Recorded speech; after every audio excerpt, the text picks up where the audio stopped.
মিথ্যা মামলা শাস্তি চাই অন্যায়কারীর শাস্তি চাই শাস্তি চাই চাঁদাকারীর শাস্তি চাই শাস্তি চাই চাঁদাকারীর শাস্তি চাই মিথ্যা মামলা কারবারির কালো হাত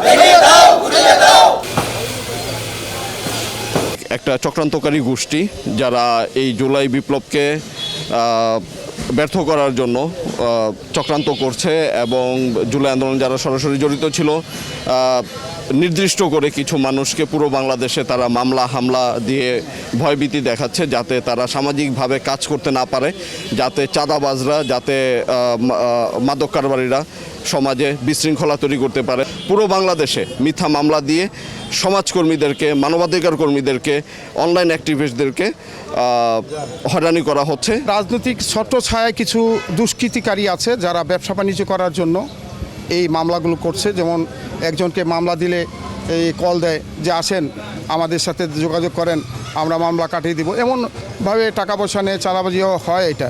আর এটা প্রমাণ থাকতে হবে যে আমি আওয়ামী লীগের সাথে জড়িত, আমি বিএনপির সাথে জড়িত, আমি অন্যান্য পার্টির সাথে জড়িত।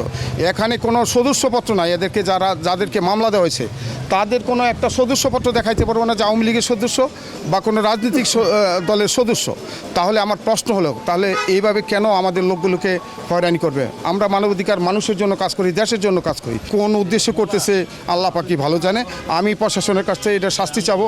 যারা অপরাধী তাদেরকে শাস্তি দেওয়া হোক, তাদের নামে কেস দেওয়া হোক, আমাদের কোনো অবজেকশন নাই। বাট যারা নিরীহ পাবলিক তাদেরকে যেন হয়রানি করা না হয়, এর জন্যই আজকের এই মানববন্ধন। আওয়ামী লীগ বলেই তো আমাদের মামলা দিয়েছে, তাই না? তো আমরা এতটুকুই দাবি করব, যারা আওয়ামী লীগের ছিল বা যারা সঠিকভাবে যারা আওয়ামী লীগ করেছে তাদেরকেই হচ্ছে যারা আইনের লোক আছে তারা ধরবে, এটা আমরা সাধুবাদ জানাই। তবে আমাদের নামে, যে আমার নামে রিফাত ভাই নাম, আমরা বিজনেস করি। আমরা কখনো মানুষের পিছনে কখনো চাঁদাবাজি করি নাই, কখনো কাউকে অত্যাচার করি নাই। আমরা আমরা হচ্ছে 5 আগস্টের আগে বিগত 1 মাস যে আমরা আন্দোলন করেছি, এগুলো ভিডিও ফুটেজও আমাদের কাছে আছে, এই যে প্রিন্ট করা দেখতে পাচ্ছেন আপনারা। তো এবং আমরা আমরা মানবাধিকার এখানে আমরা কাজ করি, আমরা হচ্ছে সমাজ কল্যাণে কাজ করি, এলাকায় বিভিন্ন ভালো যে কাজগুলো আছে এগুলোর সাথে আমরা জড়িত। 5 আগস্টের আগেও পরে আমরা যে আন্দোলন করেছি এগুলোর কিছু প্রুফ আছে।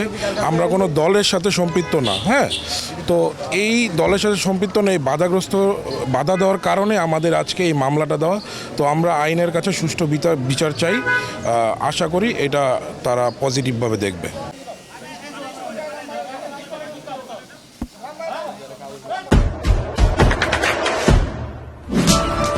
দেশে দেশে সবার সাথে দ্য নিউজ।